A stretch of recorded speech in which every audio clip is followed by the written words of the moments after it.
Are you guys looking for something amazing to make with all your summer tomatoes? You're tired of eating them just plain right off the vine, sprinkled with salt? Well, here's a really good idea, and it's almost as simple as that. It's a tomato and ricotta tart. Combine 2 cups of coarsely torn breadcrumbs with a 1/4 cup of olive oil and some salt and pepper. That's your crust. It's an amazing start, don't you think? Stir it together. You could actually do this right in the pan that you're baking it, but I like the control I get by doing it in a bowl. And then put it into a 9-inch springform pan. Spread that evenly into the bottom and then just set it aside. Have your oven at 450. This doesn't need to blind bake or anything, just you want your oven preheating. This is 1 cup of fresh ricotta cheese.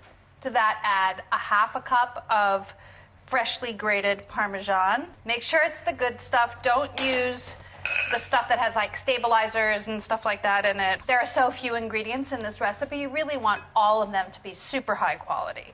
Fresh ricotta, fresh mozzarella, you know what I'm saying. Then you want to add some basil, a couple tablespoons of fresh basil. I like to chop it right before I'm going to add it to my recipe so that it doesn't discolor. Oxidizes and gets all wet and kind of gross looking if you cut it ahead of time. So use a very sharp knife and chop it up right before you're going to use it.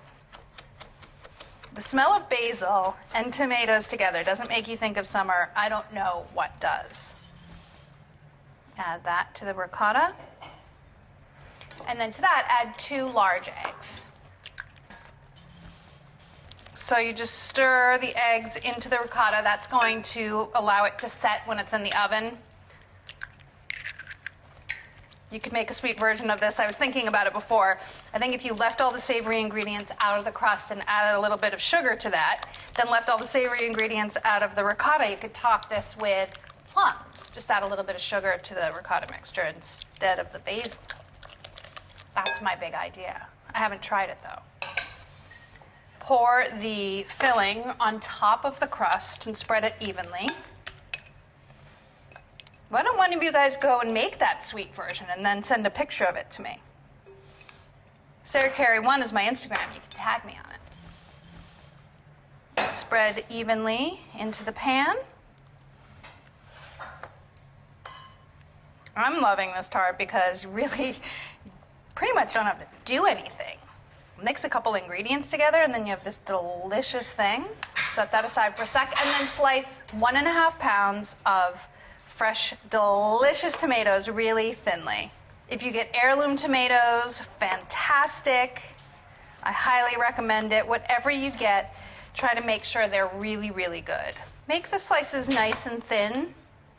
This way they'll be able to dry out in the oven as they cook without getting overly juicy. Okay.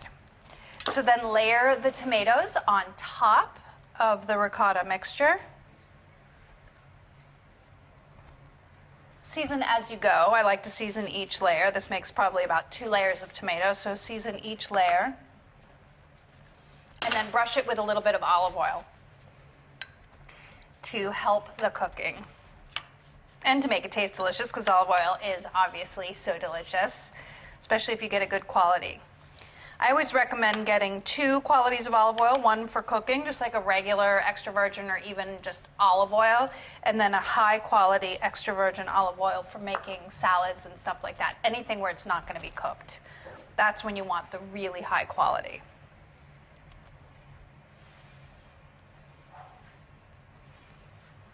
A little more salt and pepper. Brush with a little bit more oil. And then get it into the oven at 450 degrees. And what you want to look for is the tomatoes to get a little bit brown, dried out, and the custard will be set. It'll take 35 to 45 minutes. Okay. Curling, juicy and delicious looking. Still slightly warm. You can serve it warm, you can serve it room temperature.